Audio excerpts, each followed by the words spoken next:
Hi, I'm Tom. I'm an organic marketing manager here at Adido, and today I'm going to be talking to you guys about content marketing. So this is part one of a three-part series, and today I'll be talking more about brainstorming and how you're going to come up with these really great content ideas. I'm going to have a bit of a travel slant on this because the travel industry is an area we operate a lot. So in the travel industry, you've obviously got the giants such as TripAdvisor who are really dominating in terms of content. And then the other players in the game are constantly trying to compete. You've got Airbnb who have got their local guidebooks, which is user-generated content from the hosts themselves, which is really good. So before you start with content marketing, you really should just ask yourself 3 questions to decide whether it's right for you or not. The first, is your company interested in being positioned as an expert and a thought leader in what you do? The second is, do your customers look for information before purchasing? And finally, do you want to keep in touch with your audience and do you want to build leads over a certain time period? If the answer to that is yes, content marketing is right for you. But you're going to need a few things. So you're going to need the time and energy that it takes to put into this. You know, it's not an overnight thing. It takes a lot of research. It takes a lot of work. So make sure you can dedicate that time to it. And you're going to need to get buy-in from your team as well. It's not really you can't do this by yourself. You need the expertise from the people around you. You're going to need them to help you brainstorm ideas, to come up with these new and innovative ways to attract your audience. You're going to need access to your customer data, your analytics, so that you can track your progress and see how well you're doing and how well it's appealing to that audience. And finally, you're going to need some sort of budget because it's not free to create content and it's not free to promote it at all times. So first we want to think about the aim of the content. So you're going to want to try and tell a story, perhaps spark an emotional reaction with your audience. So you want to start with a strong hook, which would be maybe a title. What are you going to lead with? The piece is going to need to be shareable, and you're going to want to think about your brand throughout. Is this piece of content reflecting what your brand's about? So if it's STA, then is it young and vibrant and exciting? Or if it's Saga Holidays, is it maybe a bit more mature and active? So make sure it's reflecting your brand, essentially. So I'm going to take you through a few different brainstorming techniques, as I said. But before you start your brainstorm, you want to do a bit of background research. So you don't want to go into your brainstorm blind. So have a look at what the competitors are doing already. So what content's flying about, what's popular, what are the audience consuming already? And talk to people, talk to your colleagues, talk to your customers, talk to your friends, your family, get out of the office. This is what's going to get you feeling a bit more creative and come up with some really, really unique ideas. So the first brainstorming technique that I want to give you guys so that you can go away and try this and get these great ideas is something called picture association. So with picture association, what you'll do is, say you've got your brief, you've got your problem, you've got the thing that you want to create a piece of content about. Now, you're going to sit down and you're going to choose 5 completely random pictures from the internet. You can use some of the free image sites such as Unsplash. And you can just print off 5 images that have nothing to do with your business, nothing to do with your brief at all.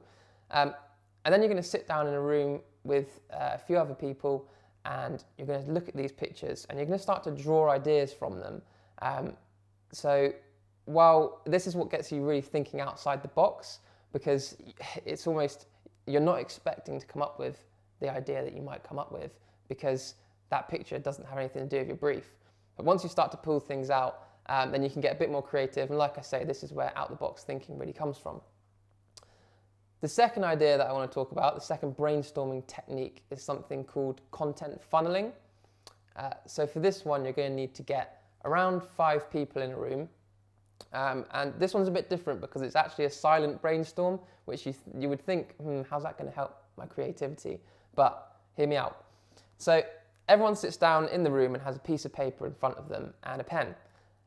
You take your brief and everyone's going to write down 3 different content ideas around that brief. So after around 5 minutes, everyone's got their 3 ideas.